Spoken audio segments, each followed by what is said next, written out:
Okay, so welcome back to Music with Mr. C. So today we're going to be talking about clefs, treble, bass, alto, and tenor clefs, and the instruments that use them.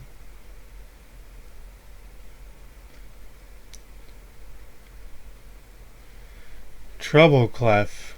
Instruments in the treble clef include flutes, clarinets, saxophones, keyboard percussion, which is anything that's set up like a keyboard or like a piano in percussion form. So that would be marimba, xylophone, vibraphone, glockenspiel, and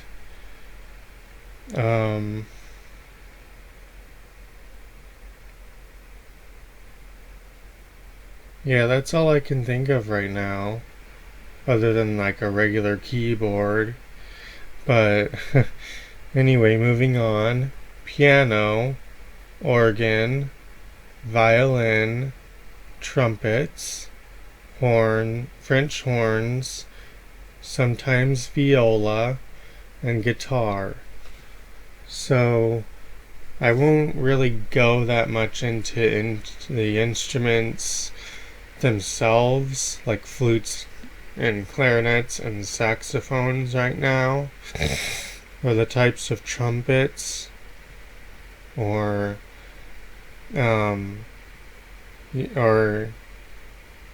anything like that. Right now, I'll go over that in a later video.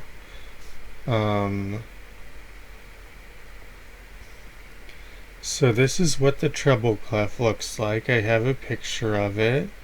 It's also called G clef because, as you can see, the beginning of the treble clef swish is around the second line.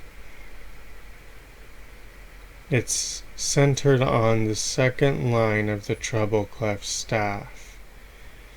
And that second line is G.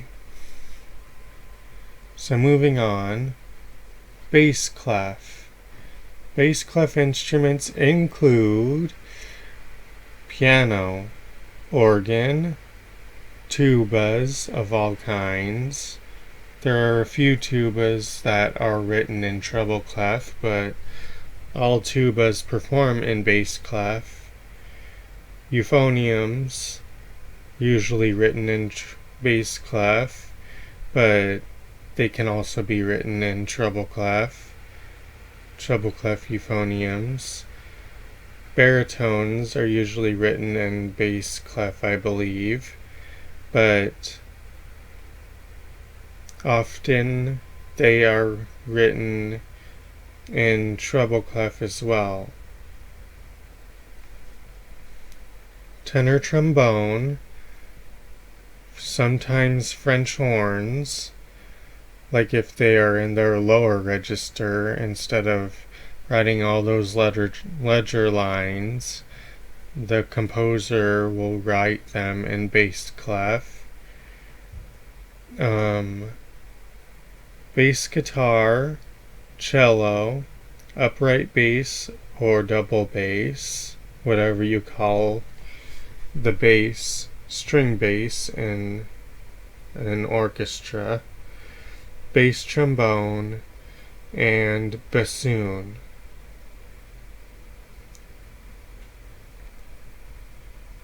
Tenor clef.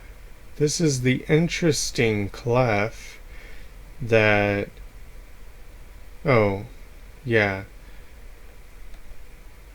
this is bass clef sign, also called the F clef, because the two dots are on the second line from the top line of the staff, and that is the F line. I know that sounds weird, but that's what it's called, the F line. The line that has the F note on it. The note F on it. It's hard to say anything with letter F in it. Back to tenor clef. Instruments that use the tenor clef are cello, bassoon, tenor trombone sometimes. Also cello sometimes uses it, and bassoon sometimes uses it. Double bass, or string bass, or upright bass, whatever you call the bass in a string orchestra. And baritone and euphonium.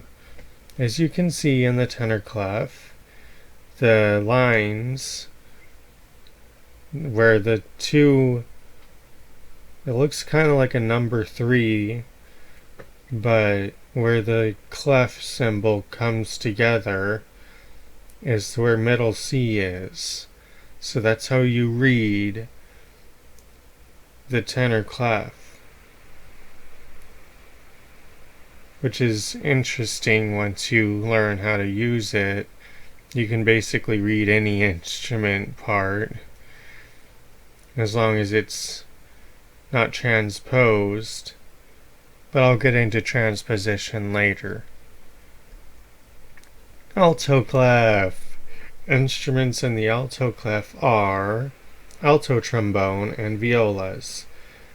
In the history of music, some composers wrote English horn parts in alto clef. A short explanation of what an English horn is that it is an oboe written in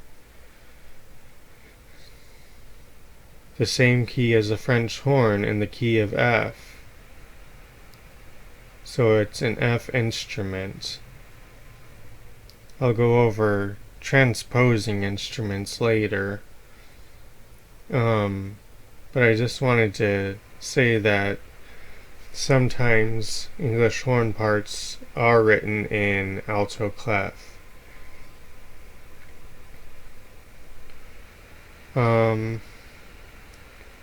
So down here the picture is showing where middle C, the C below the treble clef staff, and the C above the bass clef staff, that's in between the staffs, and it's showing alto clef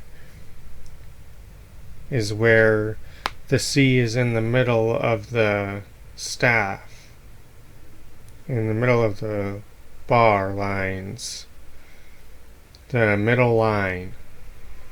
And so going from left to right, top left is the treble clef middle C. Bottom left is the alto clef middle C. Top right is the tenor clef middle C, and bottom right is the bass clef middle C. So thank you for watching this video. If you enjoyed this video, then please like and subscribe to my channel, and I will see you in the next video.